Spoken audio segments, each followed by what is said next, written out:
Olá, muito boa tarde. São 5 horas e 37 minutos. Sejam bem-vindos a mais uma edição do seu Jogo Político, ao vivo nesta terça-feira, com transmissão pelo YouTube, pelo Facebook e também pelo Twitter. O programa hoje está um pouquinho diferente, está cada um aí em sua residência, por conta de uns probleminhas que tivemos internamente, mas, claro, não deixaremos de ter aqui o nosso Jogo Político ao vivo, para você acompanhar os principais fatos políticos do Ceará, do Brasil e do mundo. Então, já arruma aí um lugarzinho na nossa arquibancada, fica com a gente. O programa hoje está bem legal. A gente recebe diretamente de Brasília, por exemplo, o senador pelo Ceará, Eduardo Girão, do Podemos, que já está aqui com a gente. Muito boa tarde, senador. Seja bem-vindo aqui pela primeira vez ao nosso Jogo Político.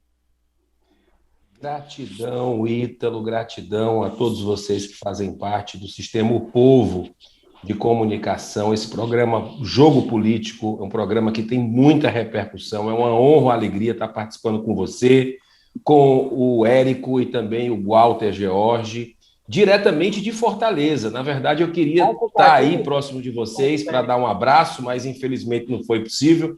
Mas eu estou aqui no nosso gabinete, onde a gente recebe as pessoas, procura encaminhar aqui na capital mais bonita do Brasil, que é Fortaleza. Muito bem, então estamos aqui um pouco mais pertinho para comentar esses assuntos que envolvem não só o Senado, mas também o governo Jair Bolsonaro, governo Camilo Santana, ano que vem tem eleição, enfim, é muito tema hoje para a gente discutir aqui com o senador Eduardo Girão, que está estreando na carreira política, né, o primeiro mandato dele no Congresso Nacional. E para ajudar a gente a conversar com o Eduardo Girão, a trazer análises, a trazer questões importantes, eu recebo hoje aqui o editor-chefe de política do Povo, Érico Firmo, diretamente lá do Montese. Eu chamo de Montese, Érico? Ou já mudou a nomenclatura do seu bairro? Boa tarde. Montese, Damas, aqui é no Grande Montese, né? Aqui é uma confluência aqui de bairros onde eu estou. Muito bem, Érico, seja bem-vindo aqui, sempre muito bom ter você aqui com a gente. Já teremos Walter George também trazendo bastidores do mundo do poder, mas eu queria já começar aqui a nossa entrevista, senador Eduardo Girão, por um tema que não poderia nem ser outro, CPI da Covid. O senhor foi um dos cearenses a compor essa comissão que durou aí cerca de 6 meses, que trouxe à tona aí uma série de problemas graves, inclusive alguns crimes que teriam sido cometidos por membros do governo federal, e o senhor, claro, teve o seu protagonismo levando aí questões um tanto mais locais. Entretanto, alguns colegas de Senado, analistas políticos, afirmam que o senhor teve ali uma postura um tanto de defesa do governo, de passar pano para algumas questões aí consideradas inaceitáveis na condução dessa pandemia. Eu queria saber como é que o senhor reage a esse tipo de crítica e a sua avaliação sobre o resultado final da CPI da Covid. Vamos lá, Ítalo. Realmente nós estamos vivendo um fla-flu, né? E no fla-flu, ou num clássico rei, a gente não pode ter um caminho da imparcialidade aos olhos de muita gente, não pode ter um caminho da independência.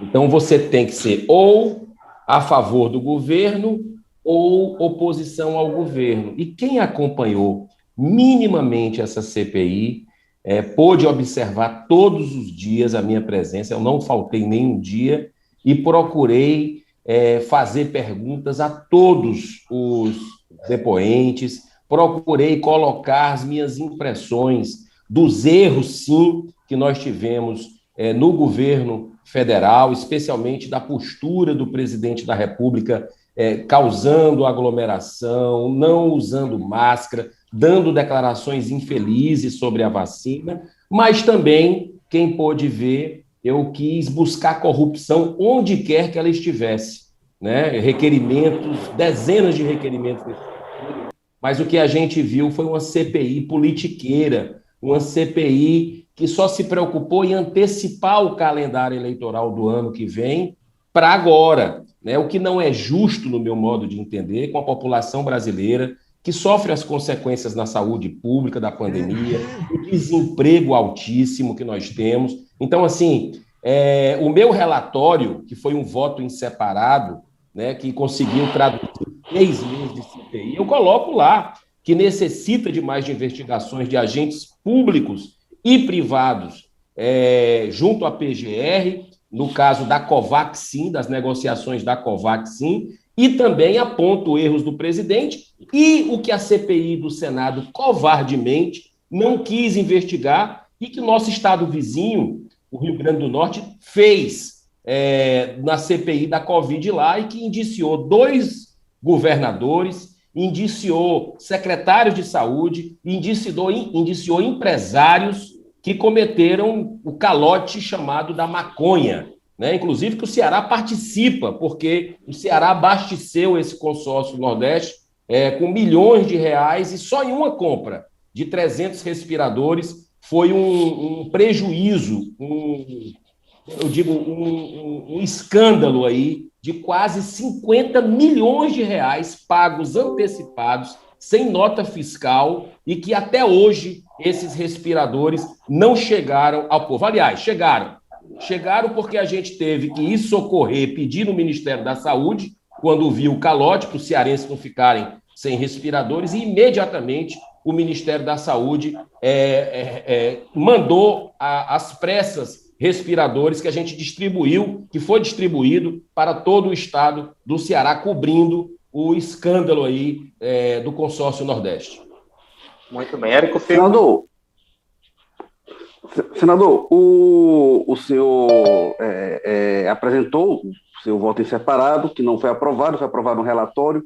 Que tipo de consequência o senhor acha que o relatório da CPI poderá ter? O senhor acha que poderá levar alguém a se tornar réu, a responder por alguma coisa? O que o senhor imagina que possa ter de resultado concreto desses meses de trabalho da CPI?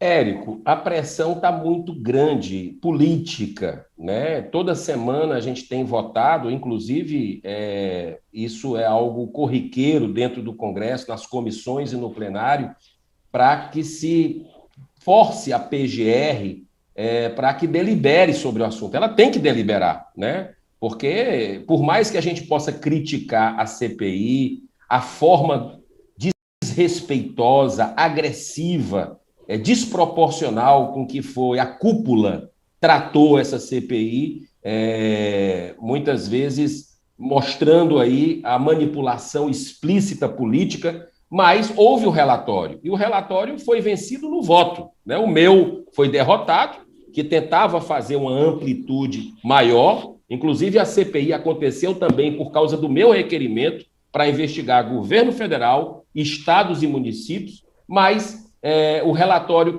que prevaleceu foi o relatório do senador Renan Calheiros, né? E que esse relatório foi para a PGR, para o Supremo Tribunal Federal, e eu acredito que o apelo da sociedade brasileira, por mais que tenha uma rejeição grande com o atual governo federal, isso é fato, né? E a CPI ajudou muito para desgastar, porque foi uma mídia muito forte em cima, e muitas vezes ouvindo apenas um lado, nós tivemos aí o relatório final que foi encaminhado para essas instituições que a gente espera que sejam deliberadas. Agora, a população, que no começo deu um suporte muito grande à CPI, acompanhando a CPI, eu até digo, quem teve estômago para ficar até o final assistindo, percebeu o que estava acontecendo e muitas vezes até deixou de assistir. Mas a população já não dá o crédito para a CPI, porque viu o que aconteceu. Então, eu acho que ela perdeu a credibilidade, seja das pessoas de esquerda, seja das pessoas de direita, a favor ou contra o governo, mas as pessoas que têm bom senso, elas perceberam que o relator e o presidente da comissão perderam a mão na politicagem. Então, isso aí fez o trabalho realmente ser muito desconsiderado na opinião pública no final das contas. Senador, ainda no âmbito da pandemia, nós tivemos, infelizmente, há poucos dias, um embate entre o presidente Jair Bolsonaro e a Anvisa, isso porque a agência acabou aprovando aí, né, a vacinação para crianças acima de 5 anos.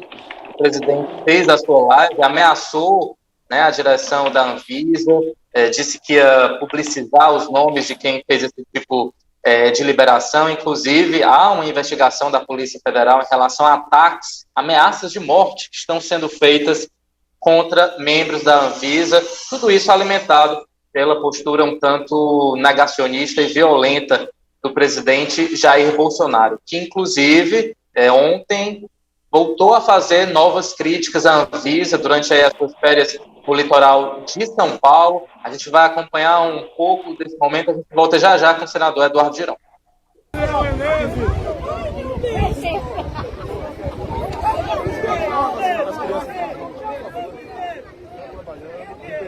Nem a tua é obrigatória. É liberdade. Criança é coisa muito séria.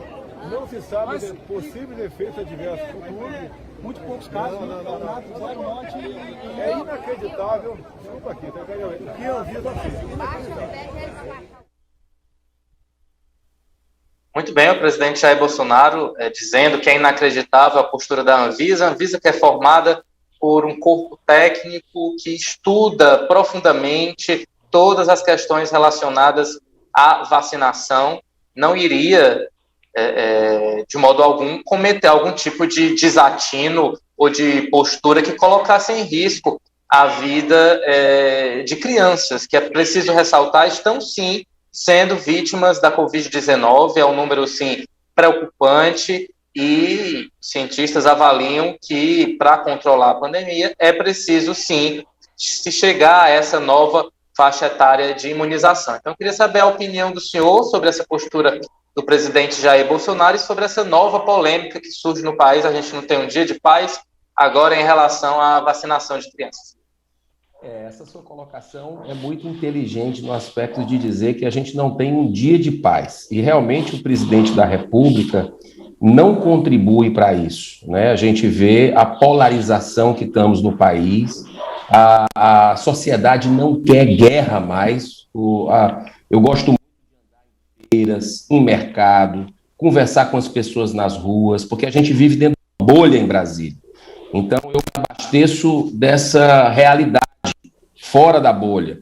E a gente vê que ninguém tolera mais essa briga por projeto de poder, seja lá qual seja o projeto de poder. Agora, Ítalo, essa questão da vacinação em criança, a gente escutou desde o início da pandemia, e eu participei da sessão, mesmo que foi lá de Brasília, virtualmente, mas eu participei da sessão da Câmara Municipal de Fortaleza, que foi retirada do ar pelo YouTube. Olha a que ponto nós estamos chegando na questão de liberdade de expressão. Nesse aspecto, por mais que eu tenha críticas ao presidente da República e discorde do procedimento dele com jornalistas, né, por mais que, de alguma forma, possam ultrapassar o seu trabalho, né, colocando, às vezes, apenas um lado da história, enquanto o contraditório é muito importante, mas o presidente tem resguardado a liberdade de expressão, né? Ele não tem nenhum movimento dele para regular a mídia, como, por exemplo, o outro candidato, Luiz Inácio Lula da Silva, tem dado esses sinais aí em algumas entrevistas. Sobre a questão de vacinação em crianças, nós vimos durante a pandemia vários cientistas colocando, acho que quase com um volume muito grande de cientistas renomados, dizendo que não é grupo de risco, a faixa etária de crianças não é grupo de risco. O que a gente tem visto é uma mudança de discurso agora. Então, eu enviei um ofício para o Ministério da Saúde ontem, pedindo as explicações com relação com que base foi feita a decisão da Anvisa, por exemplo. Quantas mortes o Ministério da Saúde informou para a Anvisa de crianças durante a pandemia, as internações de crianças por Covid na pandemia. É importante que a gente tenha esses dados para que a gente possa ouvir os dois lados, porque os cientistas estão divididos quanto a isso. E esse é o que a gente precisa fazer inclusive conseguir aprovar um debate no Senado Federal no início de fevereiro, com cientistas que são cientistas a favor, para que a gente possa ter um pouco de serenidade, porque, segundo alguns colocam, alguns desses cientistas de Fortaleza, em outras assembleias legislativas que eu pude acompanhar, eles mostram, e é a opinião deles, né? Eu quero entender isso. Eles mostram que o risco seria maior de vacinação do que por a criança ter algum problema com relação à Covid, já que os números são infinitamente 0,000 alguma coisa, e com relação à vacinação existem, na opinião deles, riscos maiores. Então a gente tem que ter responsabilidade nessa hora, porque a gente sabe do poder, né, que o lobby das Big Pharmas tem, né, isso aí todos nós sabemos, dos laboratórios, e não é o laboratório que tem que dizer, são organismos, e esse debate está acontecendo no mundo todo, não é apenas no Brasil, essa questão de vacinação em crianças, e a gente tem que ter cautela com relação a isso, porque é o nosso papel ter equilíbrio em momentos que as pessoas estão nessa briga, e não pode ter política nisso. Eu acho que tem que ter ciência, e os cientistas claramente estão divididos com relação a esse assunto. Senador, só trazendo aqui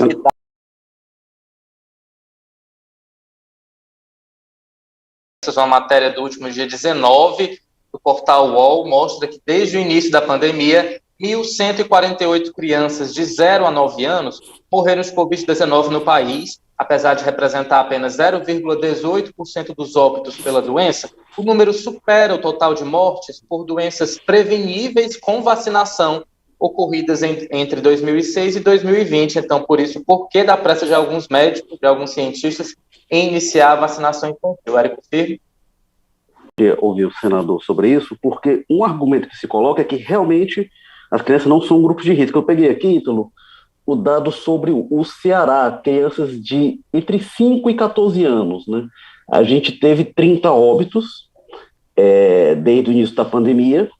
É pouco proporcionalmente? É pouco, mas são 30 famílias que eu imagino que tenham ficado realmente destruídas. Quando baixo, né? Mas não é a faixa de idade que vai estar na vacinação de 0 a 4 anos, aí aumenta bem, vai para 113 mortes, dado que eu vendo agora o Integra SUS. Mas tem uma questão, senador, que se coloca, é que as crianças realmente não são grupos de risco, e pelo contrário, muitas vezes as crianças são assintomáticas em relação à Covid. E o que acontece? Em alguns países, e aí a gente está vendo esse problema agora muito na Europa, as crianças se tornam um grande vetor de transmissão, porque elas estão assintomáticas e têm contato com avós, têm contato na escola com outras crianças, e acaba propagando muito, e as crianças podem ser um fator de disseminação. Então esse é um dos argumentos que se coloca em relação à vacina. Em relação ao que o senhor coloca, eu acho que a vacina tem que ser segura, tem que passar pelos testes. Eu acho que tem que...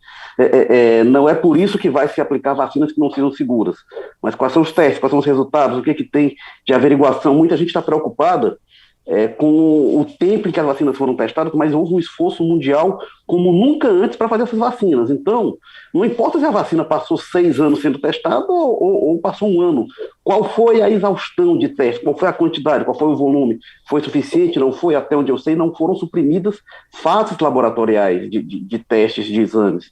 Então, tem essa questão em relação às crianças, eu queria ouvir o senador.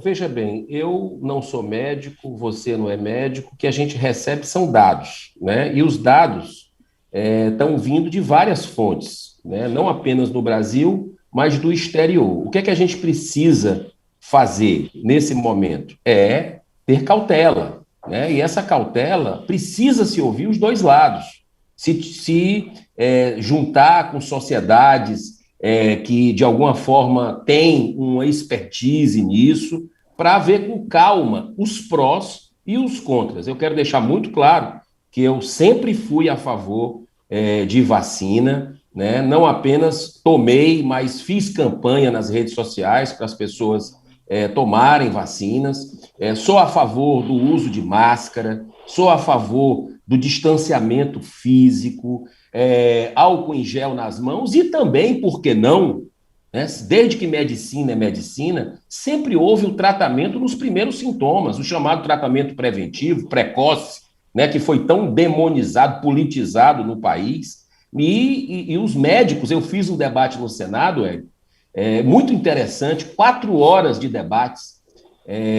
Nós antevemos tudo isso que ia acontecer e ouvimos cientistas contra e a favor, médicos renomados contra e a favor. E eles levaram os dados, eles levaram os estudos randomizados, as meta-análises e os exames clínicos. Então, se nós estamos numa guerra, né, nós temos que usar todos os instrumentos disponíveis. Um não anula o outro.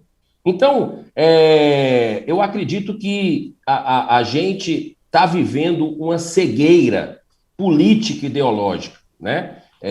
Por antagonismos que a gente tem com o líder tal, com certas categorias, porque eu acho que nós precisamos, nesse momento, de ter diálogo, né? De ter uma pacificação no país. Então, coisas que sempre foram feitas na medicina foram abandonadas agora. Então, a gente, nesse caso específico que a gente está vivendo, do passaporte sanitário, já quero entrar nesse tema, até me antecipando a vocês, eu sei que o governador do estado foi na Europa, né, fazer visitas lá e trouxe na bagagem o passaporte sanitário. Só que ele esqueceu de dizer para o povo cearense, ou fez de conta que não lembrou, que lá na Europa, em muitos países, você tem o passaporte sanitário, mas ele aceita também, dentro do passaporte, para você entrar em restaurantes, em órgãos públicos, em eventos, que você apresente o PCR e que você apresente ou o antígeno, que são os testes, para mostrar que você não está doente. Ninguém deve ser obrigado a se vacinar. Eu sou a favor, acho que tem que ter campanha de vacinação, mas a gente tem que respeitar a liberdade individual das pessoas, né? Então, assim, nós estamos vivendo aqui no Ceará algo que é empurrado de goela abaixo. Eu até fui na Justiça. Eu fui na Justiça do Estado do Ceará para tentar dar essa opção, essa alternativa. O passaporte sanitário, tudo bem, mas coloca para quem não quer se vacinar, para não ser um passaporte vacinal, o PCR e o antígeno. E, infelizmente, não obtivemos êxito. Então, falta diálogo com a sociedade do governador. O governador simplesmente não mandou um projeto para a Assembleia Legislativa. Nesse sentido, o Sarto está até mais democrático do que o governador Camilo Santana, porque mandou para a Câmara Municipal, né? E eu acho que é nessa seara que deve ser debatido com a sociedade, para evitar o que nós estamos vendo aí de má interpretação, de eventualmente possa ter um debate sereno, sem temor, né? E passando pelos limites da democracia. Mas, senador, só um minutinho nesse ponto que o senador colocou aí, de liberdade para não se vacinar. Eu não consigo entender quem defende esse tipo de postura, porque é como você estivesse dizendo, eu vou dar liberdade para você pegar o vírus e espalhar por onde você quiser, porque até agora não se tem nenhuma medida mais eficaz para controlar o coronavírus do que a vacinação. Como se falar em liberdade para não se vacinar? O senhor já defendeu a vacina, inclusive, se isso pode acarretar aí no aumento da contaminação pela Covid. Olha, eu vejo o seguinte, que vamos falar aqui na questão do que está em jogo nesse momento, que é entrar em restaurantes, entrar em eventos, até em estádios de futebol, que só está aceitando o passaporte vacinal. Se você tem o PCR e você tem o antígeno, por que você vai criar uma casta de que esse não pode entrar porque não está vacinado e esse só tem que ter vacina? Eu acho que a gente precisa dar alternativas para as pessoas. Essa questão de você estar vacinado, estar 100%, vamos dizer assim, resguardado de uma nova infecção, já caiu por terra. Vocês viram senadores da República, colegas nossos, artistas, pessoas da sociedade que mesmo com a vacina foram infectados novamente pelo coronavírus, né? Então, eu gosto muito de respeitar, né? Eu acho que nós temos que fazer campanhas de conscientização, mas ninguém pode mandar que as pessoas têm que fazer isso, não vão perder o emprego. Gente, que é isso?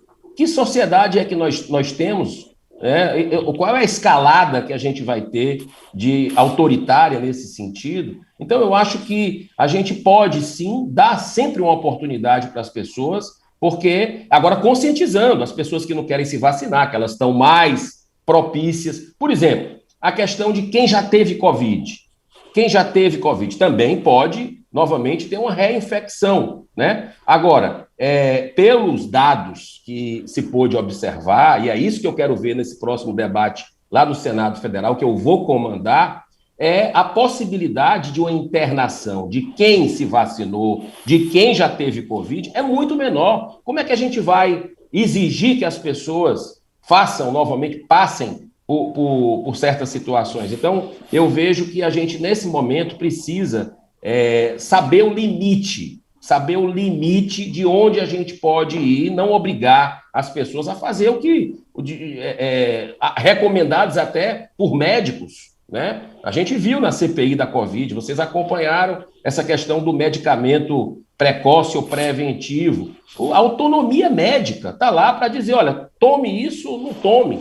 Então, a gente tem que confiar em quem estudou. Eu não sou parâmetro para dizer que não se vacine, que se vacine. Eu vacinei e testemunhei, né? Agora, eu acho que a gente tem que ouvir a classe médica. E, nesse aspecto, existe aí entre pediatras, vou repetir, entre pediatras, aqueles que discordam e aqueles que concordam com a vacinação em crianças. Então, a gente tem que apurar isso. Na questão de grupos de risco, de idosos, isso aí é quase ponto pacífico já no país. Nós já ultrapassamos essa questão. Agora, a questão de crianças é mais delicado e a gente precisa ter muita calma nessa hora. Senador, o senhor falou da autonomia médica, eu até queria já tratar desse ponto, mas eu queria só insistir ainda porque tem algumas questões de vacinação que não são novidade da Covid, mas se traz uma perspectiva nova. O senhor viajou muito mais do que eu, o senhor sabe que para ir para países como Colômbia, por exemplo, para alguns países, se exige determinadas vacinas, como febre amarela. Ah, mas é outro país. Em 2017, a gente teve um surto de febre amarela aqui no país, e eu, por acaso, eu ia fazer uma viagem de carro para o interior da Bahia, interior de Minas Gerais, eu tive de me vacinar, e tive de ir com comprovante para ir para essas regiões. Aí não adiantava eu ir com o exame, não tenho febre amarela. Isso não é algo novo, né? Inclusive já tem lei, necessidade de vacina das crianças para se matricular em escolas. Por que essa novidade agora nesse debate? Eu vejo o seguinte, que a reciprocidade, Érico, entre países é natural, né? A decisão que foi tomada, eu tenho muitas críticas ao STF, você sabe disso, né? Eu acho que virou uma casa política no país, infelizmente, pela omissão do Senado Federal, que não delibera sobre pedidos de impeachment, que são muito bem fundamentados para que sejam pelo menos analisados, são mais de 30 nesse período que eu estou no Senado Federal, mas o círculo vicioso do Supremo investigar senadores, e muitos senadores têm problemas na justiça. E os senadores que investigam o Supremo Tribunal Federal, aí se fica nesse um poder protegendo o outro. Essa é a grande realidade, não sai do caminho. Mas o Supremo, nesse aspecto da decisão da reciprocidade do Brasil com outros países, eu acho natural, né, que se peça a comprovação. É questão de soberania nacional também. Agora, internamente, dentro do país, né, por que as coisas estão acontecendo, a gente está recebendo todo dia informações e precisa apurar se essas informações são corretas e se não são. Não é a Pfizer que tem que dizer para a gente se a coisa é eficiente, se não dá problemas lá de miocardite e tudo. Quem tem que dizer são organismos, não apenas internacionais, mas credenciados no país, né? Então, eu acho que falta um pouco de apurar nesse momento de que existe dúvidas, e ninguém tem que seguir a coisa sem ter convicção. Então, eu acho que a liberdade é uma palavra que soa como música, né? Eu eu repito aqui, eu acho que nós estamos no momento de caçada ao politicamente correto. Quem não é politicamente correto, começa a cultura do cancelamento no país. Isso é uma intolerância muito grande, seja de direita, seja de esquerda. Isso é muito perigoso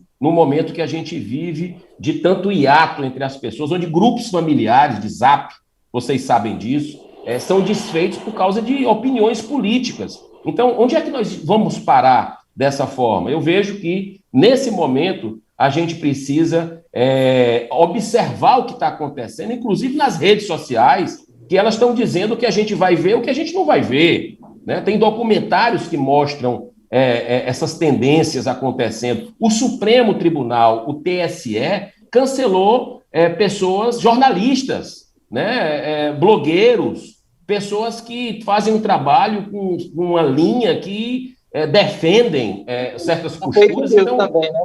É muito difícil você julgar isso e ver trabalhos como o do Alexandre Garcia, um jornalista renomado, mais de 50 anos de serviço prestado, sendo aí citado em CPI da Covid, tendo requerimento para ele, outros blogs, não é um blog, são vários no país, sendo desmonetizados. Né? Isso é muito preocupante, onde é que nós vamos parar, porque as ideias não são o do politicamente correto. Ninguém aguenta mais essa situação do politicamente correto. As pessoas querem a verdade. Enquanto eu estiver no Senado, eu vou lutar para buscar a verdade.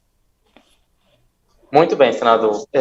Se a gente for discutir cada ponto desse aí, vai tomar o tempo do programa todo. Eu queria mudar um pouquinho de assunto, falar sobre eleições 2022. O seu partido deve ter aí um candidato à presidência da República, o ex-juiz Sérgio Moro, que no começo dizia que nunca ia entrar para a política, agora diz que é diferente, que vai entrar. Enfim.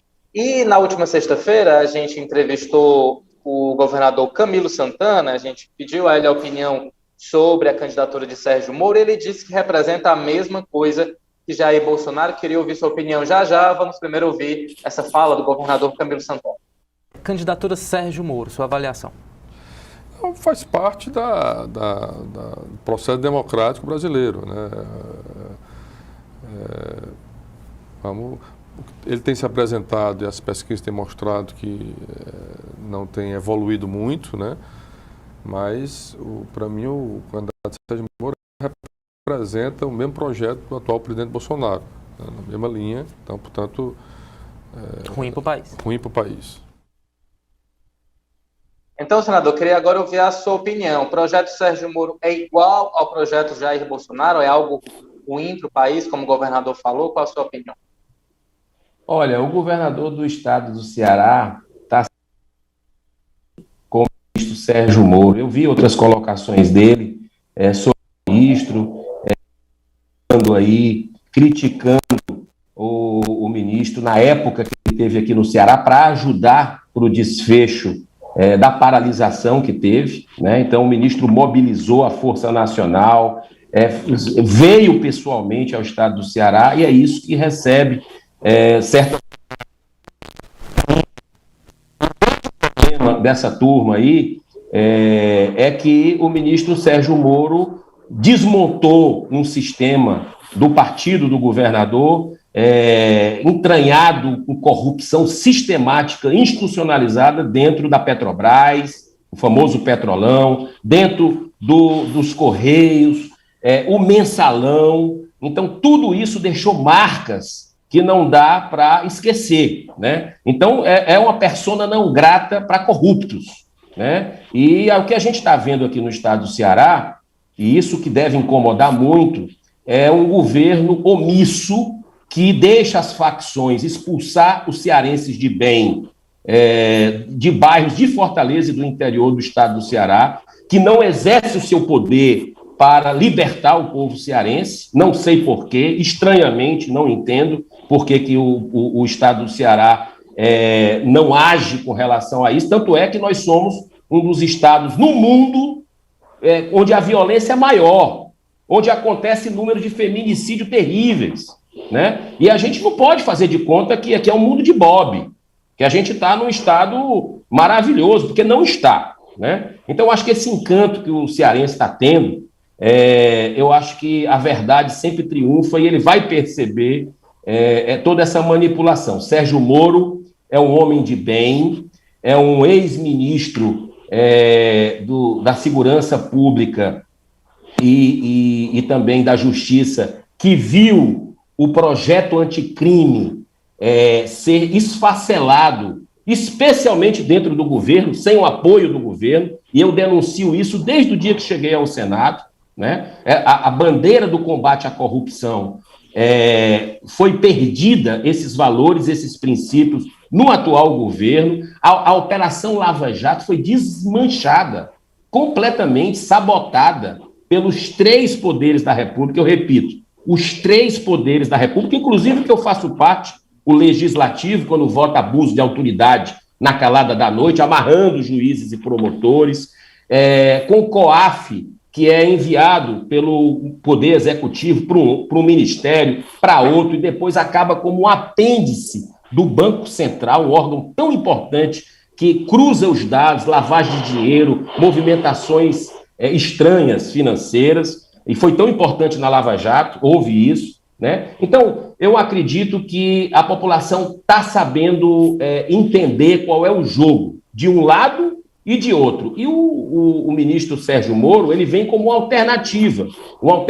de pacificação, uma alternativa que tem uma folha de serviço prestado à nação. E esses 5 bilhões de reais aí, né, que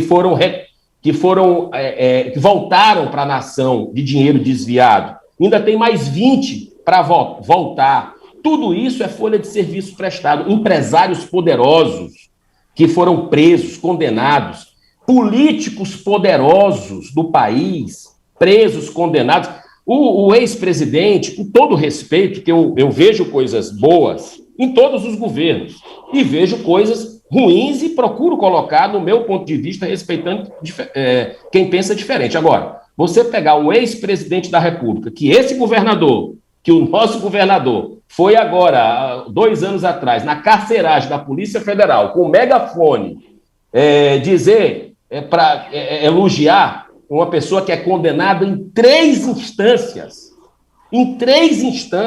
e que por uma questão burocrática, o Supremo não declarou inocente, o Supremo apenas cancelou aí as condenações. Então, eu acho que a gente não pode passar a mão em impunidade, em corrupção. É um péssimo exemplo que a gente dá para os nossos filhos, para os nossos netos. E o Ceará é terra libertária. O Ceará é terra da luz, de Bezerra de Menezes, de Dragão do Mar. Tanto é que nós somos a terra da luz, que os escravos foram libertados antes.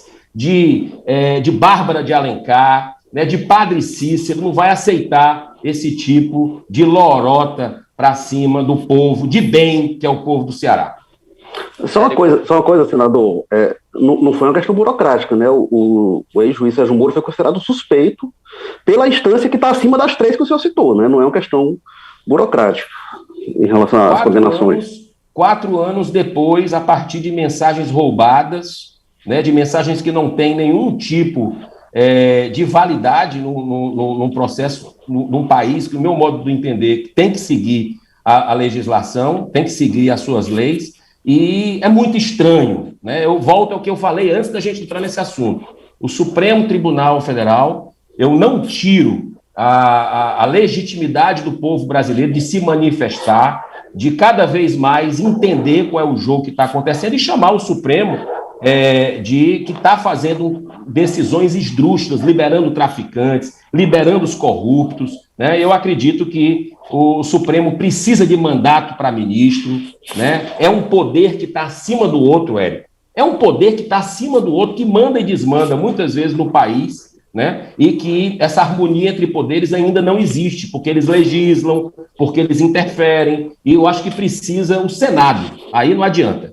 A gente precisa levar senadores que tenham uma visão de mundo, que não tenham rabo preso com o partido, que não tenham processo na justiça, que possam fazer o trabalho cada vez mais crescente que o povo brasileiro quer, que é investigar o judiciário. Érico, nós já tivemos 2 presidentes da República cassados, já tivemos senadores, deputados federais cassados. Agora, o judiciário, nunca a gente abriu aquela caixa preta. Eu acho que é importante para a democracia, porque eu sou a favor do Supremo.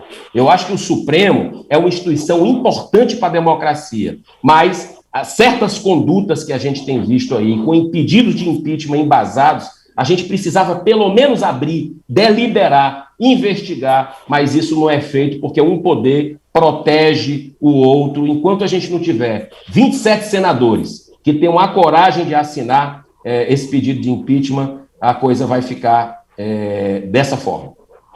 Não, eu acho que cabe discutir a decisão do Supremo. Eu só coloco assim, que foi o que eles decidiram foi além da questão burocrática. Agora eu queria perguntar, senador, porque o senhor falou aí da questão do Moro, do Camilo, e há algumas semanas teve uma polêmica em relação ao motim da polícia no ano passado. O senhor esteve aqui, tentou mediar o acordo, enfim, e houve uma divergência. Eu queria saber se o senhor concorda com o ex-juiz Sérgio Moro quando ele diz que acha que o governador Camilo Santana foi muito duro com os policiais amotinados. Olha, foi inclusive a isso que eu me referi, né? Quando a forma como o governador reagiu com ingratidão ao ministro Moro. Eu participei daquele momento, para tentar resolver a solução.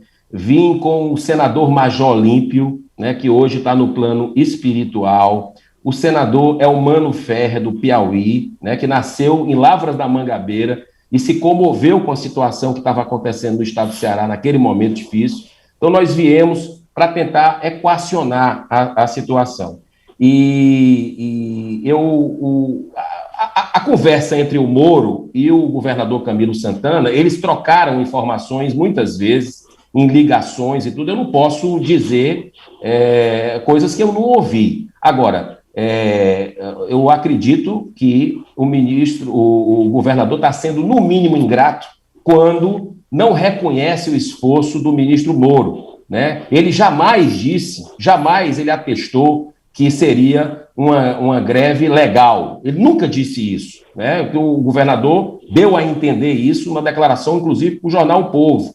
Então, a gente precisa restabelecer a verdade, né? O ministro viu que tinha excessos e agiu para terminar aquilo. Agora, o governo não quis absolutamente diálogo. E, naquele momento, vindo senadores da República, né, para o estado do Ceará, onde estava se buscando alternativa, nem naquele momento se querer diálogo. Eu acho que isso é uma inflexibilidade que não contribui para a pacificação, não contribui para uma busca de solução que o povo cearense tanto precisava naquele momento. Senador, aproveitando que o senhor acabou de fazer aí duras críticas ao ex-presidente Lula e a provável pré-candidatura dele, no último domingo houve um almoço, né, que uniu pela primeira vez desde que começaram aí a surgir informações sobre um possível chapa com o ex-tucano Geraldo Alckmin, um almoço em São Paulo que reuniu Lula, Alckmin e outras figuras importantes do cenário político brasileiro nessa tentativa aí de levar a candidatura Lula um pouco mais ao centro, né, e tentar aí tirar um pouco do temor que existe em parte do eleitorado conservador aqui do Brasil. Antes de ouvir a sua opinião, a gente vai ouvir agora uma parte do discurso do ex-presidente Lula, em que ele pediu paciência, enfim, fez discursos também em relação a problemas que o país enfrenta atualmente. Vamos ouvir. O ex-presidente Luiz Inácio Lula da Silva, do Partido dos Trabalhadores, pediu paciência ao falar sobre uma possível aliança com o ex-governador de São Paulo, Geraldo Alckmin. A fala veio no domingo, durante um jantar na capital paulista, com agora ex-PSDBista. Eu tenho que respeitar o Alckmin, porque o Alckmin deixou o PSDB, ele ainda não tem partido filiado, ele vai se filiar a um partido político, eu não sei qual é o partido que ele vai se filiar, e quem vai dizer se a gente pode se juntar ou não é o meu partido e o partido dele. Então nós temos que ter paciência. Uma pesquisa divulgada na quinta-feira mostrou que Lula venceria as eleições no primeiro turno com 48% dos votos.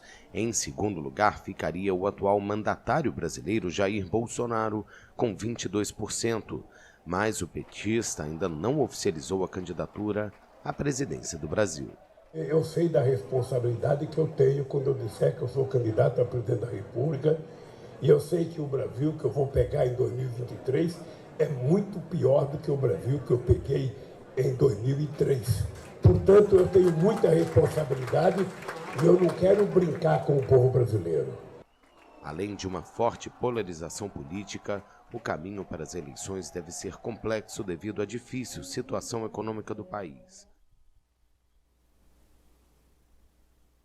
A gente acabou de ver aí uma parte do discurso do ex-presidente Lula, que também pediu para se esquecer o passado de divergências entre ele e Alckmin. Em algum momento os dois trocaram aí botinadas, ele disse que isso tem que ser superado, mas o fato é que bolsonaristas já estão aí nas redes sociais espalhando especialmente um vídeo em que Geraldo Alckmin faz críticas severas em relação ao ex-presidente Lula. É um vídeo de 2007, ele afirmou que o petista estava querendo voltar à cena do crime, e isso tem causado aí já alguns constrangimentos, algumas delicadezas entre essas forças políticas até pouco tempo divergentes. Antes de a gente ouvir a opinião do senador Eduardo Girão, vamos ver o que Geraldo Alckmin falava sobre Lula há cerca de 5 anos.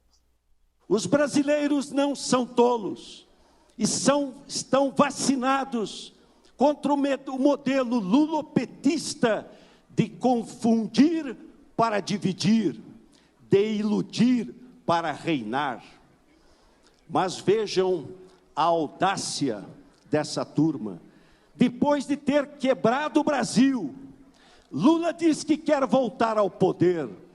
Ou seja, meus amigos, ele quer voltar à cena do crime. Será que os petistas merecem uma nova oportunidade? Fiquem certos de uma coisa: nós os derrotaremos nas urnas. Lula será condenado nas urnas pela maior recessão da nossa história. As urnas os condenarão pelos 15 milhões de empregos perdidos, pelas milhares de empresas fechadas, pelos sonhos desfeitos, pelos negócios falidos, por ter sucateado a nossa saúde, atentado contra a saúde dos brasileiros. As urnas os condenarão pelo desgoverno, pela destruição da Petrobras, por obras inacabadas e abandonadas, por jogar brasileiros. Por jogar brasileiros contra brasileiros, foi a frase final aí de Geraldo Alckmin. Eu queria saber então do senador Eduardo Girão, qual Alckmin está certo, senador? O Alckmin do passado ou esse Alckmin agora que está querendo fazer aliança com o ex-presidente Lula? Rapaz, eu vou te falar uma coisa, viu, Ítalo? Eu acho que eu estou há 6 anos na política, né? Sei que estou engateando, nunca tinha sido candidato nem a síndico de prédio, e estou aprendendo muito na vivência lá no Senado, graças à generosidade do povo cearense que me colocou lá. E eu procuro servir, né, e observar muito, porque a questão da coerência, eu acredito que é um valor, né, muito importante do político, né, a integridade dele e a coerência. E as pessoas estão atentas para isso. Você sabe onde é que reside a minha esperança e o meu otimismo com o Ceará e com o Brasil? É porque eu vejo cada vez mais pessoas comuns, né, gostando de política, se interessando por política, cobrando cada voto que a gente dá lá no Congresso, o posicionamento, se está sendo coerente, por quê. E eu acho isso muito importante para um país que a gente vai ter para os nossos filhos e netos. Então, fica difícil até acreditar nessas colocações aí, mas ainda bem que fica gravado e fica para a história, né? Essas declarações de um, de outro, e você vê que as palavras que eram usadas naquela época, né? Esse vídeo aí é um vídeo que tem muitos anos, e as palavras vacinados, nunca estamos ouvindo tanto agora, né? A questão de condenação, ainda não se tinha as condenações nas 3 instâncias do presidente Lula, por corrupção, e outros crimes também. Então, assim, eu acho que a população, ela precisa a gente precisa continuar caminhando no Brasil, né? Eu acho que não devemos absolutamente olhar no retrovisor, mas não esquecer o que aconteceu no Petrolão, no Mensalão, nesses escândalos todos aí protagonizados nos governos anteriores. A gente também, eu vejo esse governo Bolsonaro como um governo de transição, né? Um governo que eu acho que cumpriu um papel importante, que foi de tirar o PT. Ninguém queria mais, né? As pessoas estavam enojadas com o que estava acontecendo.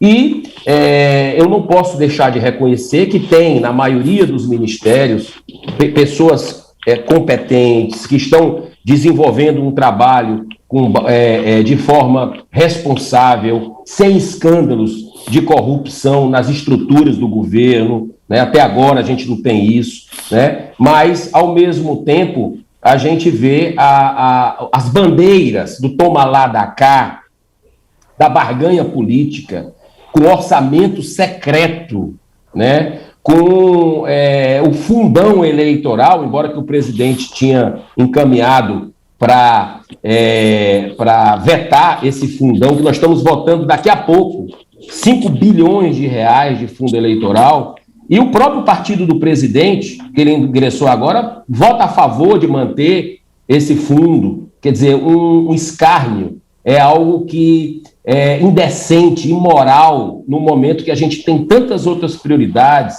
pessoas com fome, precisando de emprego, se investir para a campanha política 5 bilhões de reais. Então, eu acho que no ano que vem vai ser um ano que nós vamos ter que ter muita tranquilidade, né, para ouvir certas coisas que a gente já tem ouvido antes de começar a campanha, mas eu confio muito na sabedoria popular, né, que as pessoas vão querer o avanço, vão querer diálogo, vão querer ver a folha de serviço prestado, e eu acredito muito na candidatura, se for confirmada, do ex-ministro Sérgio Moro, com quem eu tenho conversado e tem me demonstrado muita boa vontade, o idealismo fora do comum, assim, um desejo muito grande de dialogar, de ouvir a sociedade. Ele está vindo ao Ceará em fevereiro, quer ir ao Cariri, quer ir no Vale do Jaguaribe, em Fortaleza, quer ouvir os cearenses e está com muita disciplina sobre outros assuntos da economia,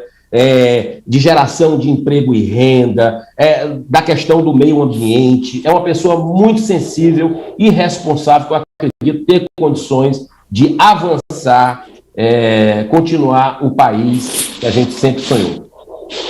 Senador, o senhor acha que vai ser tranquilo aqui no Ceará? Porque o capitão Wagner tem falado da criação de uma frente ampla contra o grupo Ferreira Gomes aqui no estado, reunindo aí, se possível, o MDB, se possível, atrair o Heitor Ferrer, quer dialogar com o PSDB, enfim, tem a questão do União Brasil. Mas aí a gente tem vários partidos com vários candidatos a presidente. O senhor acha que isso vai ser tranquilo? Outro dia o deputado André Fernandes não gostou de uma posição do senhor, não sei se o senhor conversou com ele. O senhor acha que essa divisão nacional em vários palanques pode se refletir no palanque do capitão Wagner aqui no estado? Olha, Érico, é muito inteligente a sua pergunta. Eu acompanho sempre sua coluna, fazendo análise política. E tem o Ronald Reagan, um dos maiores presidentes dos Estados Unidos, dizia o seguinte: se uma pessoa tem 80% de suas pautas, de suas bandeiras, concorda 80% com você, ele já pode ser considerado um aliado seu, né? Então, nunca ninguém vai pensar igual.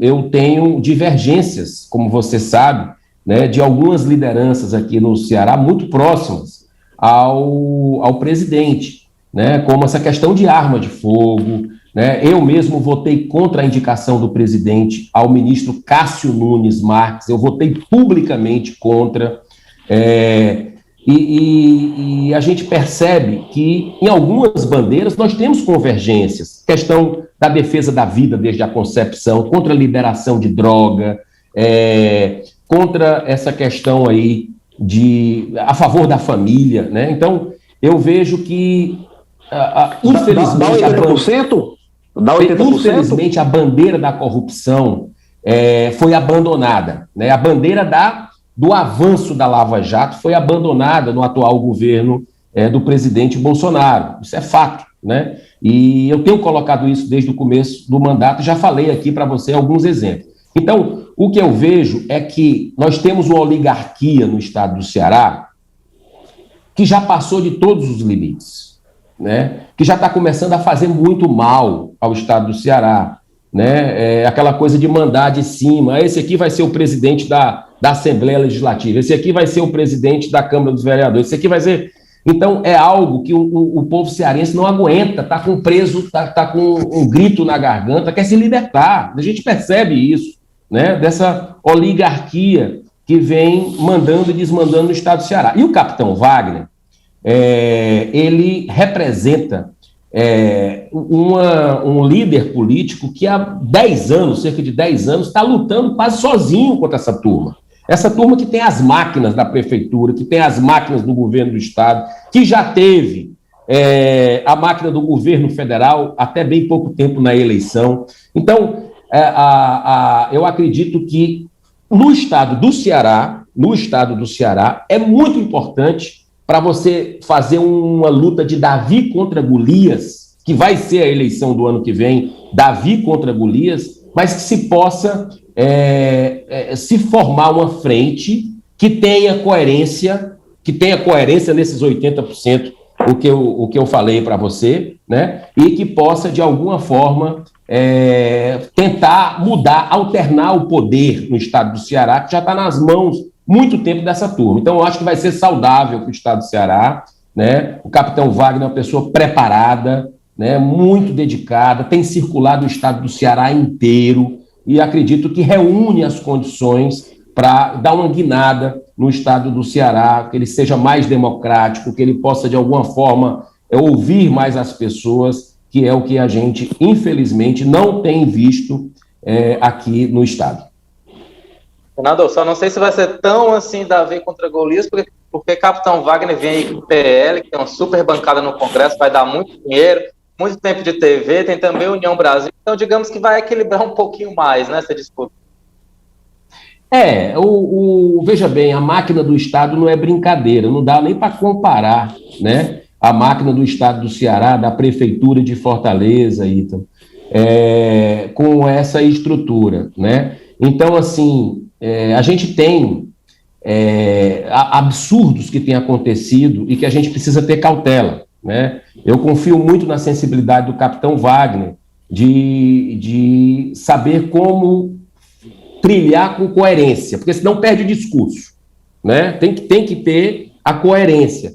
Então, o estado do Ceará tem esse terreno minado, não é fácil, as prefeituras, 90% das prefeituras, vamos dizer assim, de correligionários do governador, a maioria dos partidos estão com o governador, muitos aí, acredito, cooptados, né, junto do poder, né? Você vai em certos órgãos aqui, uma parte é do DEM, outra parte é do PDT, outra parte é do PT. É isso que a gente quer?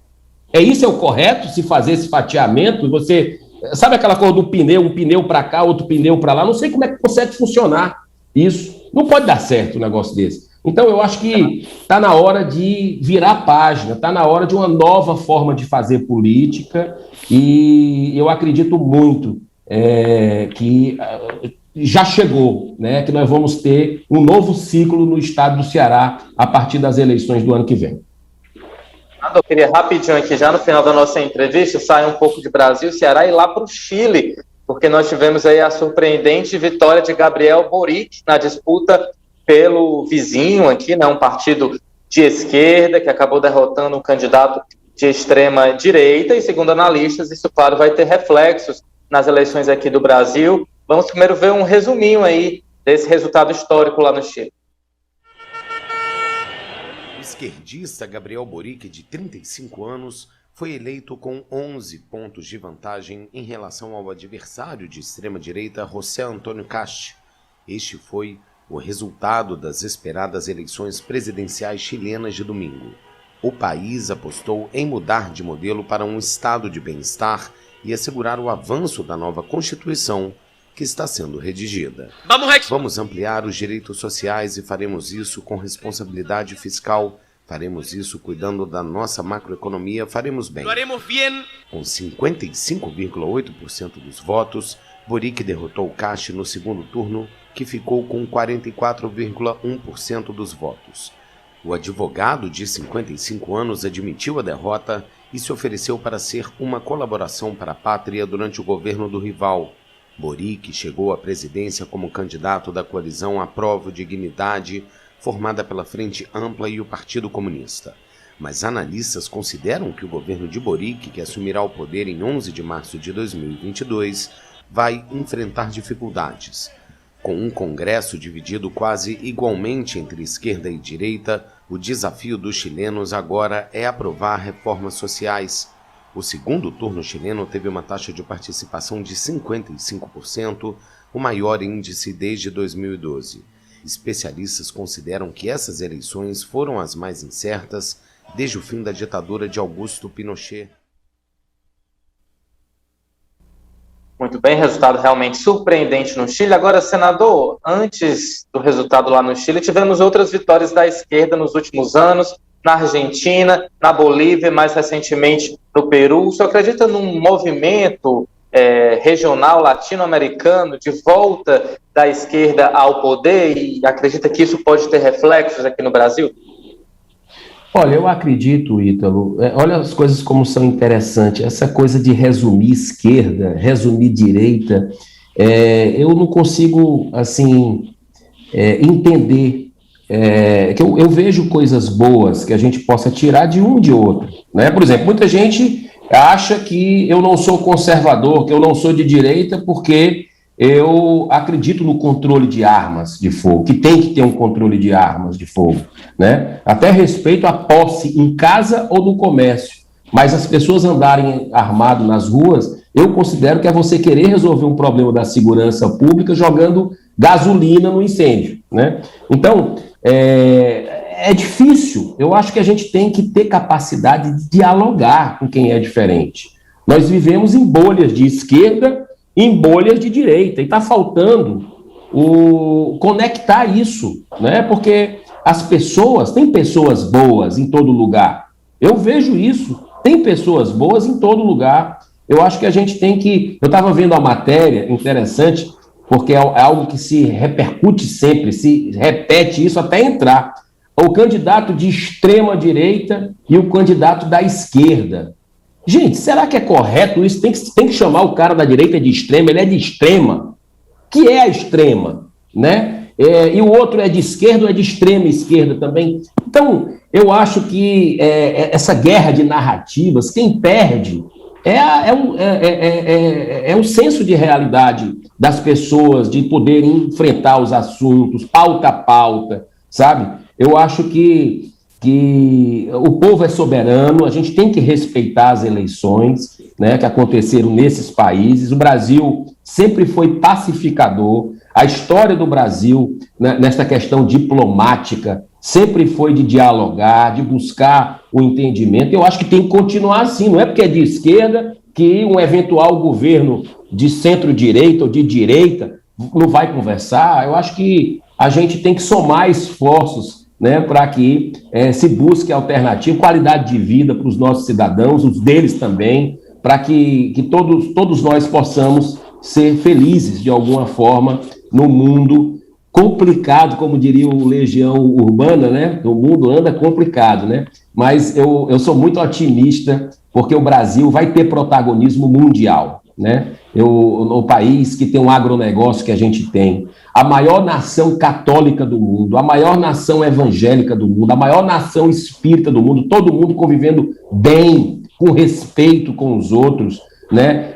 O turismo que a gente tem, o povo trabalhador que a gente tem, isso aqui vai atingir, se a gente tiver o mínimo de gestão responsável e coibir a corrupção, voltar com a Lava Jato, por isso que eu acredito muito no ministro Sérgio Moro, né, de a gente resgatar aquela justiça que seria para todos e que foi desmontada nos últimos 3 anos. Eu acho que a gente sobra dinheiro para investir em hospital, sobra dinheiro para não faltar médico, não faltar dentista, para que possa investir na segurança pública, que tem que ser valorizada a segurança pública, né? Então, assim, tem muita coisa boa para a gente fazer nesse país, mas precisa que as pessoas de bem assumam os postos de comando. Então, eu acredito no bom senso do eleitor nas eleições do ano que vem, que vão ser as mais importantes, disparadamente, da história. Com toda certeza concordo com o senhor. Eu queria aqui também destacar a postura civilizada do candidato derrotado Castro lá no Chile, que reconheceu a derrota, ligou para o vitorioso, disse que agora é todo mundo um país. Quem dera a gente tenha isso nas eleições de 2022 aqui no Brasil. Senador Eduardo Girão, queria agradecer demais a sua participação aqui com a gente pela primeira vez no Jogo Político. Boa sorte aí na sequência do seu mandato. Feliz Natal, feliz Ano Novo e até ano que vem. Muita paz para vocês, um Natal de luz, um ano novo maravilhoso, de saúde, de realizações. Parabéns pelo trabalho de vocês, é um timaço que vocês têm aí e que eu procuro acompanhar sempre que possível, e que Deus abençoe o Brasil e que a gente tenha mais paz e mais harmonia no nosso país. Muito bem, esse foi o senador Eduardo Girão, do Podemos, senador cearense, que teve destaque aí na CPI da Covid-19 e que já anunciou aí apoio à candidatura de Capitão Wagner na disputa pelo Palácio da Abolição, fez críticas a Lula, a Bolsonaro. Esse aí é um pouquinho do senador Eduardo Girão hoje no nosso Jogo Político. E agora é hora de a gente falar um pouquinho sobre os bastidores do poder, porque teve um pessoal contando aí alguns segredos para Walter George. Ele vai entrar aqui com a gente ao vivo, hein? O quadro hoje é ao vivo. Com certeza vai ser bem mais interessante tricotar um pouquinho aqui com o editor de opinião do Povo, Walter George, para quem eu já dou o meu boa noite. Boa noite, Walter.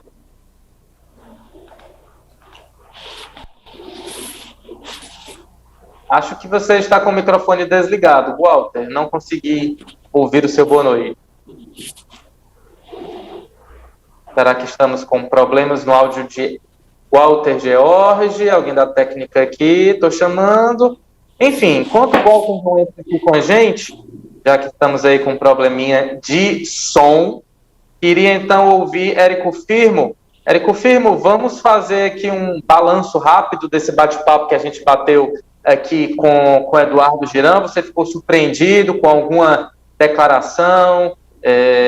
O que dá para adiantar aí sobre 2022 a partir do que o senador falou para a gente? Olha, então, não, surpresa não, né? O senador confirma as posições dele em relação à CPI da Covid, em relação à candidatura do Moro. Ele faz críticas ao presidente Jair Bolsonaro, críticas menos contundentes do que a que o ex-juiz Sérgio Moro faz. O ex-juiz que é pré-candidato pelo Podemos, partido do senador Eduardo Girão. Vamos lembrar, o Girão fala, olha, não, o governo que abandonou a pauta anticorrupção, mas é um governo que não tem escândalos e tal.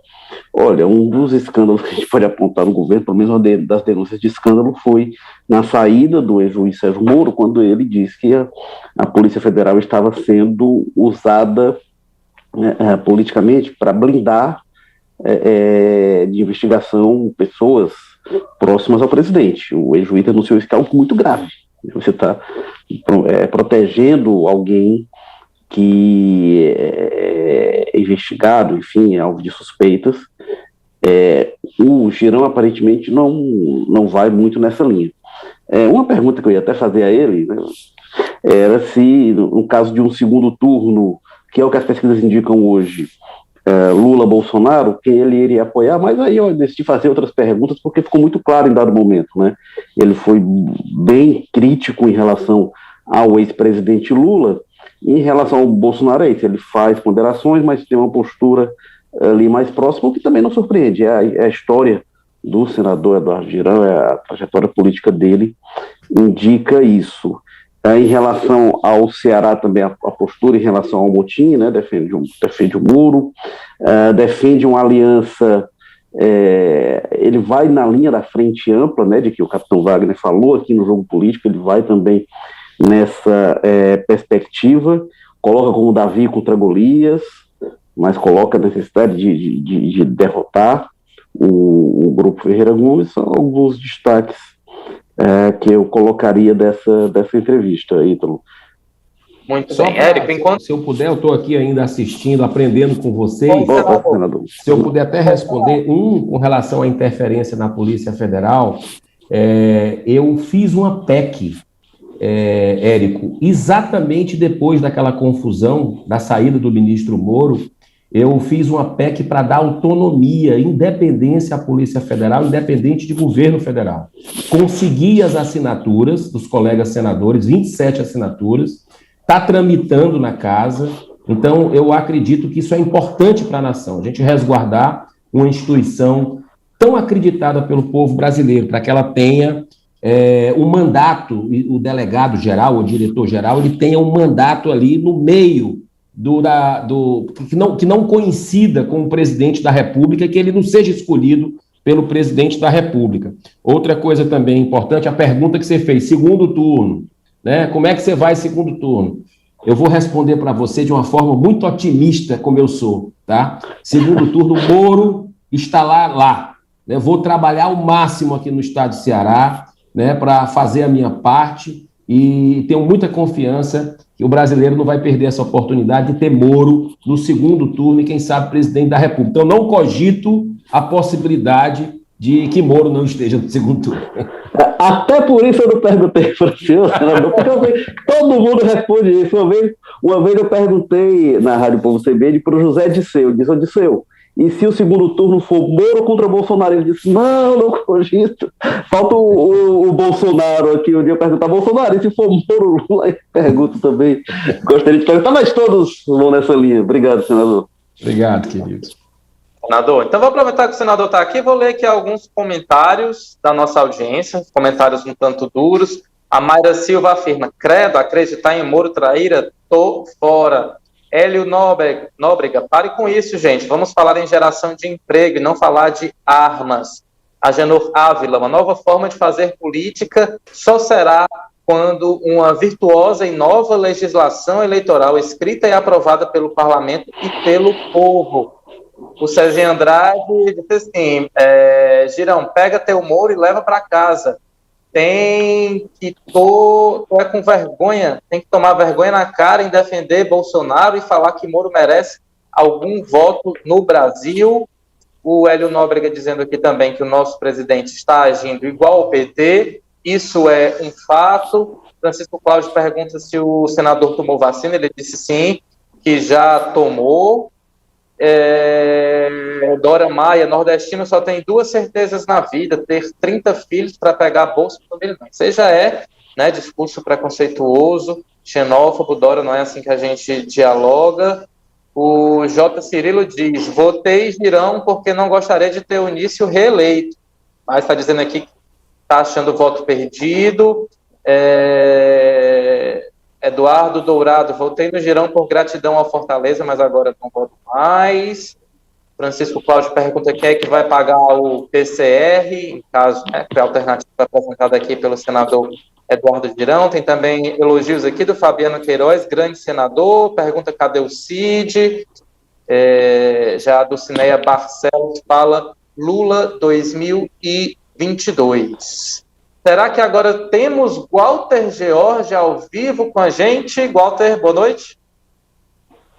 Não temos Walter George. Então eu vou passar para a próxima parte aqui do nosso programa. Érico Filme, que está ao vivo aqui com a gente, vai aparecer também numa edição especial do nosso Histórias do Poder. Ele vai falar para a gente sobre a gênese do Centrão, como é que esse grupo político surgiu, se desenvolveu, colocou assim, os seus tentáculos em Brasília e não consegue deixar nenhum presidente em paz. E o presidente que foi eleito, não importa a época, vai ter que encarar um Centrão, de alguma forma, dialogar e negociar. Vamos lá com Érico Firmo e Histórias do Poder.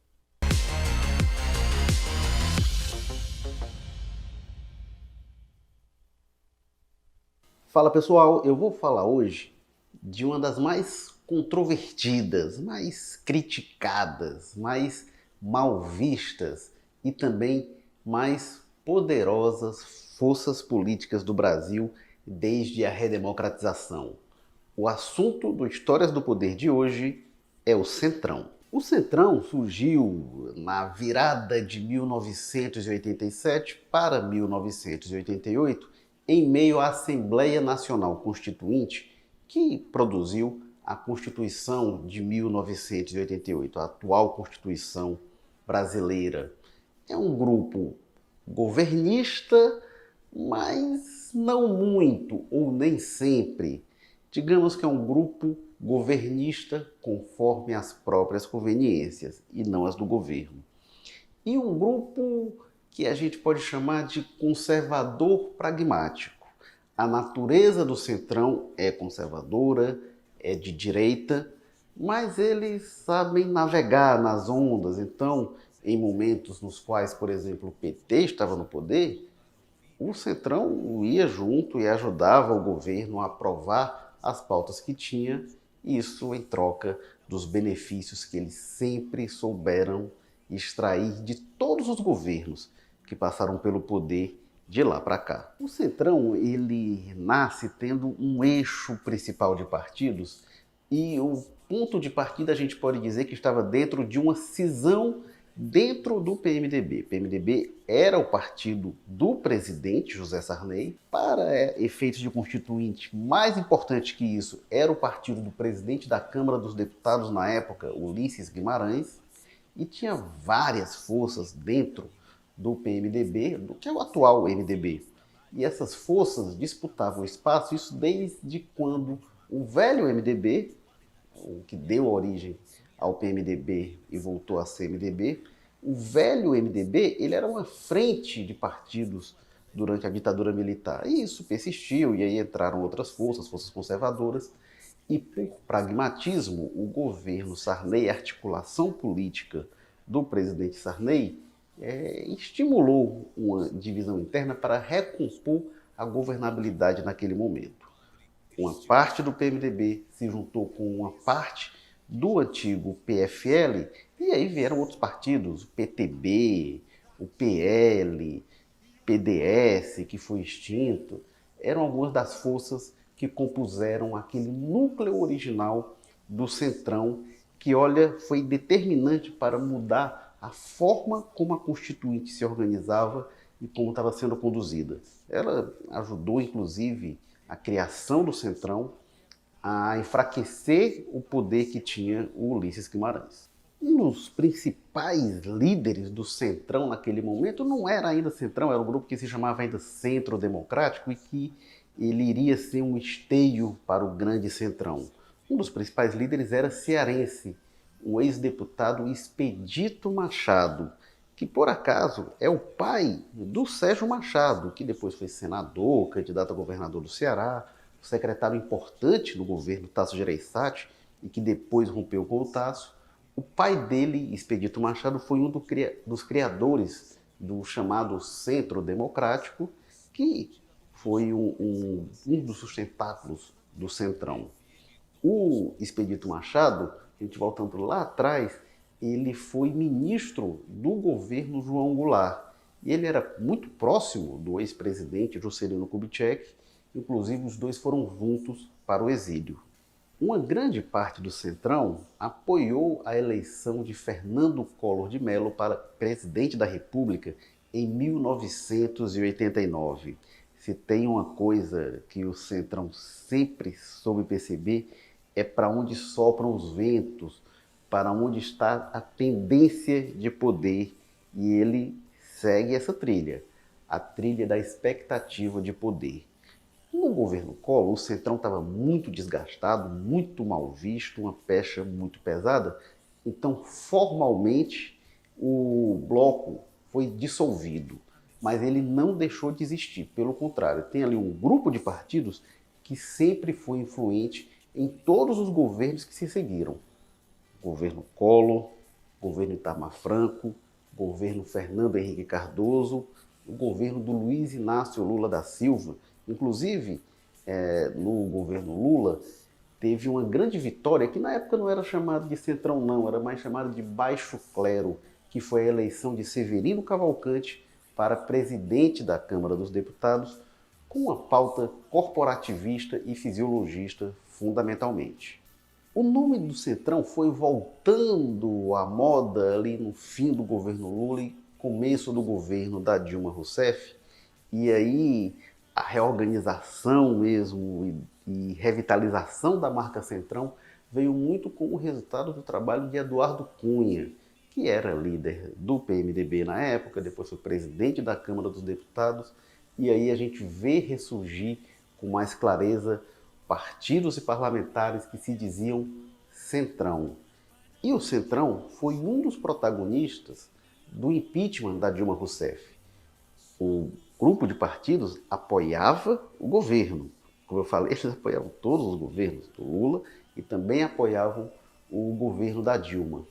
No fim do governo da Dilma, houve o que a gente tem visto agora no governo Bolsonaro, liberação de emendas, de cargos, para tentar evitar o impeachment. Acontece o seguinte, o Centrão, como eu falei, sabe para onde os ventos sopram.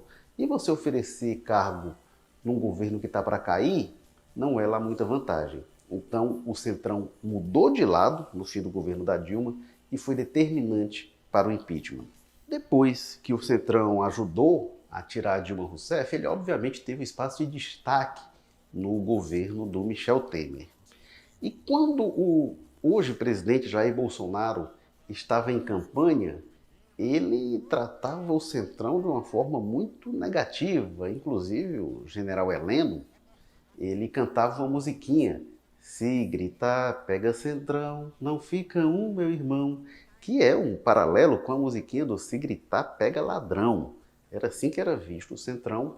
E o Bolsonaro, quando é eleito, ele disse que ia fazer diferente, que o Centrão, os partidos não iam ter cota, não iam montar o governo com a participação dos partidos, com as indicações tradicionais. E ele falava uma coisa que eu acho que ele tinha razão, inclusive. Ele dizia, olha, a receita do sucesso eu não sei. E claramente a gente vendo o Bolsonaro governar, vê que ele não sabe mesmo a receita do sucesso. Mas o que ele tinha razão é que ele dizia, a receita do fracasso eu sei, que é o que sempre tem sido feito aí, de ocupação, de cargo, toma lá da cá. Isso deu errado, eu vou fazer diferente. O Bolsonaro fez diferente no começo do governo e adivinhem só, deu muito errado. E aí ele muda e olha, o Bolsonaro deu o maior poder que o Centrão teve dentro de um governo nessa trajetória toda, desde 1987, desde a Constituinte. Porque o Centrão sempre teve cargos nos governos. Mas o que o Bolsonaro fez foi entregar o coração do governo. A Casa Civil, com Ciro Nogueira, entregou o comando das articulações, da coordenação do governo, das ações, da articulação entre os ministérios. Isso hoje está com o expoente do Centrão. O Centrão que já estava lá dentro em outro ministério-chave, que é a Secretaria de Governo, com a Flávia Arruda. Então, o Centrão ele tinha antes ministérios periféricos, pastas secundárias. Agora não. O eixo central do governo Bolsonaro está com o Centrão. Um abraço e até a próxima.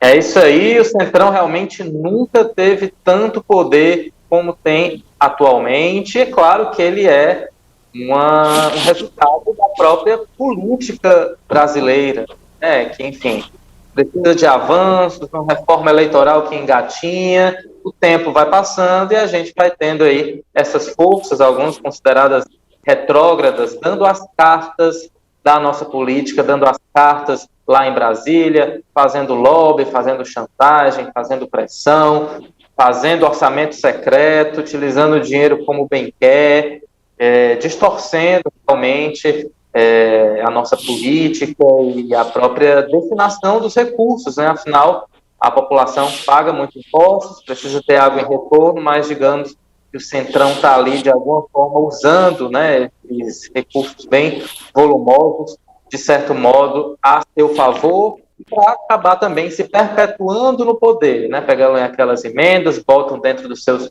currais eleitorais e assim vão fazendo a roda da política tradicional girar sempre em benefícios dele. Érico Firmo, será que é possível um dia a gente conseguir evoluir em termos políticos e não haver esse tipo de relação, muitas vezes indecorosa, entre o Centrão, não vou aqui generalizar como parlamento, mas enfim, o Centrão e os chefes do Executivo? Como é que o Brasil poderia superar essa situação? O que é possível? Olha, essa questão do Centrão, eu acho, Ítalo, que ela é resultado da fragmentação partidária no Brasil. É muito difícil a construção de maiorias, né? Quando a gente olha nos parlamentarismos, como é que são feitas as negociações para compor uma maioria ali, qual é o bloco governista, é de forma diferente. Quando a gente vai nos Estados Unidos, que tem praticamente o bipartidarismo, tem um monte de partido lá, mas são dois realmente que ocupam os cargos, então você tem maiorias que são formadas de forma mais simples. No Brasil é essa negociação. Eu lembro, Ítalo, acho que foi ali na virada dos anos 90 para os anos 2000, o Fernando Henrique dizia que caberia a PSDB e PT, as duas maiores estruturas partidárias mais sólidas construídas no Brasil, caberia aos dois disputarem para ver quem ia governar o atraso. O atraso era a forma como eles se referiam a esse bloco aí. Não era necessariamente o Centrão, mas esse grupo de partidos que segue o poder. Então, PT e PSDB disputavam as eleições e aí quem ganhava ia arrastar para governar esse atraso. Nem PT nem PSDB venceram a última eleição pela primeira vez. Desde 94 a eleição não foi vencida nem pelo PT nem pelo PSDB, foi vencida pelo Bolsonaro, que o Bolsonaro mesmo hoje diz que ele era do Centrão, que ele veio do Centrão, se filiou ao partido do Centrão, e hoje o Centrão é quem governa. Hoje, se a gente for usar a palavra do Fernando Henrique, hoje é o atraso que governa. É o atraso no poder. Estamos aqui, então, concluindo essa nossa edição do Jogo Político, já quase no fim do ano, mas tem, sim, jogo político tanto nessa terça-feira como na próxima terça-feira, dia 28, quase no Réveillon, e a gente vai estar aqui com o nosso programa. Queria encerrar mandando um abraço aqui também para a nossa audiência no Facebook, que hoje participou bastante. Paulo Eduardo Oliveira diz: um eleito que faz homenagem a Maduro, acredito que só vai piorar. Deve estar falando do presidente do Chile, presidente recém-eleito. Quem também participa aqui com a gente é o Cleuberg Gomes. O Abraão Vasconcelos diz: fora Bolsonaro. A Evanice Oliveira: Lula 2022. João Maciel: não vai haver segundo turno, Lula vence em primeiro turno. O AG Oliveira fazendo críticas aqui ao Girão e dizendo que Bolsonaro é incompetente, fora Bolsonaro. Já a Rose Bottesini diz que é Bolsonaro reeleito, assim como o Elevir Pereira, defendendo aqui o presidente. A Maria Pontes de Souza diz que não vai brincar com seu voto.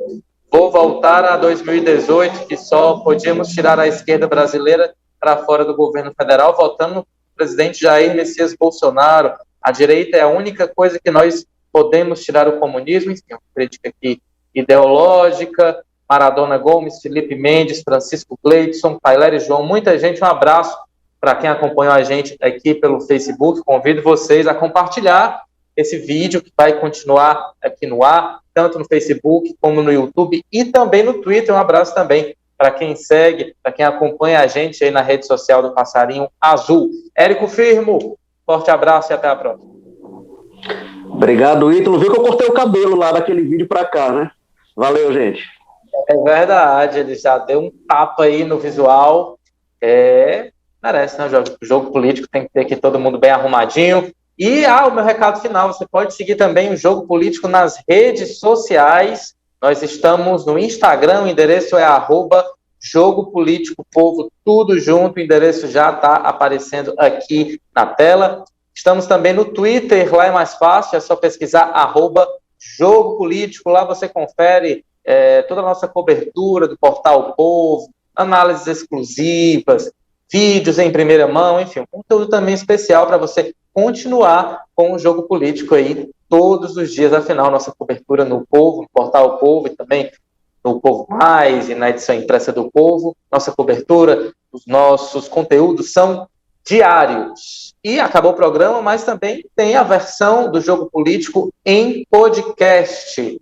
É só você pesquisar na sua plataforma preferida de áudio, só pesquisar Jogo Político, que vai ter um episódio novo lá, comandado por Érico Firmo, trazendo aí os assuntos mais importantes da semana.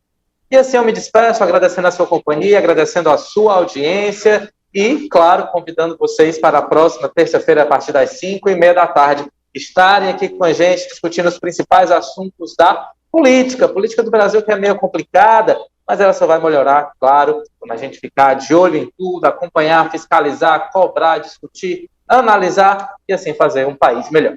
Forte abraço e a gente se encontra na próxima semana. Tchau.